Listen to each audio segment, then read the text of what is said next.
याद करता हूँ और हर रोज करता हूँ। अब तो पीना भी छोड़ दिया, बस कभी कभी पी लेता हूँ। तुम्हें मिस करता हूँ, हर रोज करता हूँ।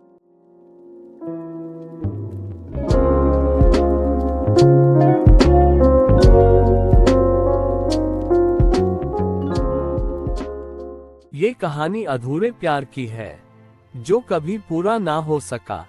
साक्षी एक छोटे से शहर की लड़की थी जो पढ़ाई में काफी अव्वल थी। वह अपने माता पिता की आंखों का तारा थी। विक्रांत एक बड़े शहर से आया हुआ लड़का था जो एक कॉलेज में पढ़ाई कर रहा था। वह दिखने में तो आकर्षक था ही, साथ ही उसका दिल भी बहुत नेक था। आप यही रहते हो? मैं भी यही रहता हूँ, आपके घर के पास में ही। आप क्या करते हैं, पढ़ाई या जॉब? मैं कुछ नहीं करता हूँ, मैंने अपना घर छोड़ दिया और अकेला रहता हूँ। ISPGQ फाउंडेशन हमारा ही है। मेरे पिताजी एक बहुत बड़े बिजनेसमैन हैं। एक दूसरे से अधिक परिचित नहीं थे, लेकिन धीरे धीरे दोनों की बातें बढ़ने लगी। साक्षी को विक्रांत की बातों में कुछ खास आकर्षण महसूस होने लगा। उसकी मुस्कान, उसकी बातें और उसके विचारों में एक गहरी समझ दिखाई देती थी। विक्रांत भी साक्षी के भोलेपन और नजाकत से प्रभावित हो गया था। उन दोनों के बीच एक नया रिश्ता बन रहा था जो धीरे धीरे प्यार में बदलने लगा। साक्षी, मैं तुमसे बहुत प्यार करता हूँ। विक्रांत में भी करती हूँ, पर हमारा कुछ भी नहीं हो सकता। मेरे घर वाले कभी नहीं मानेंगे। विक्रांत और साक्षी की मुलाकातों में दिन ब दिन बढ़ोतरी होती गई। वे एक दूसरे से दिल की बातें करने लगे। विक्रांत ने साक्षी को अपनी जिंदगी के कई राज बताए और उसने साक्षी के साथ अपने सपनों के बारे में भी बातें की। साक्षी ने भी अपनी दुनिया को विक्रांत के सामने खोल दिया था। दोनों के बीच एक गहरी दोस्ती बन चुकी थी और वह दोस्ती प्यार में बदलने लगी थी।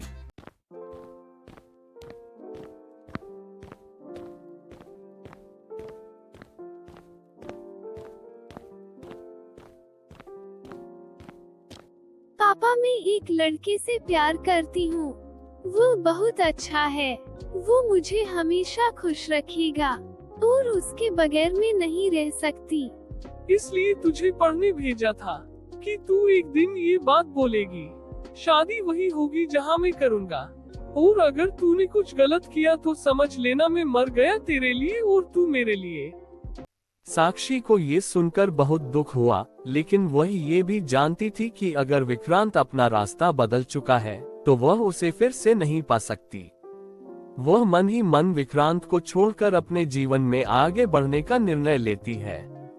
उसने ये समझा कि प्यार केवल एक ही पक्ष से नहीं चलता, दोनों को एक दूसरे का पूरा समर्थन और विश्वास चाहिए होता है।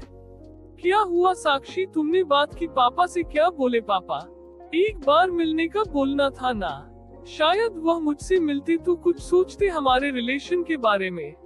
कुछ नहीं हो सकता विक्रांत, हमें अब अपने फ्यूचर के बारे में सोचना चाहिए।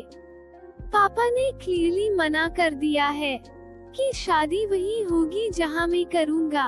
उनसे अब क्या बात करूं?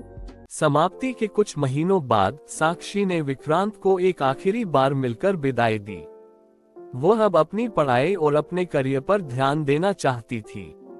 विक्रांत को भी साक्षी की हिम्मत और उसकी समझदारी पर गर्व था, लेकिन वह जानता था कि अब उनके बीच प्यार की कोई जगह नहीं थी। उन्होंने एक दूसरे को सच्चे दिल से शुभकामनाएं दी और अपने रास्ते पर चले गए। अच्छा, तुम अपनी पढ़ाई पर ध्यान दो। कभी मेरी जरूरत लगे तो बता देना, मैं हमेशा तैयार रहूंगा। हाँ, तुम अपना ध्यान रखना और फालतू बातें मत सोचना, ठीक है? ज्यादा याद मत करना। हालांकि उनका प्यार अधूरा रह गया, लेकिन दोनों ने जीवन में आगे बढ़ने की ठानी। ये कहानी हमें ये सिखाती है कि कभी कभी प्यार अधूरा रह जाता है, लेकिन ये जीवन के कुछ अनुभवों को हमें समझने का और उन पर सीखने का मौका भी देता है। साक्षी और विक्रांत की कहानी का समापन ये दिखाता है कि भले ही कुछ चीजें अधूरी रह जाती हैं, लेकिन जो सच्चे प्यार का अनुभव होता है वह हमेशा दिल में बना रहता है।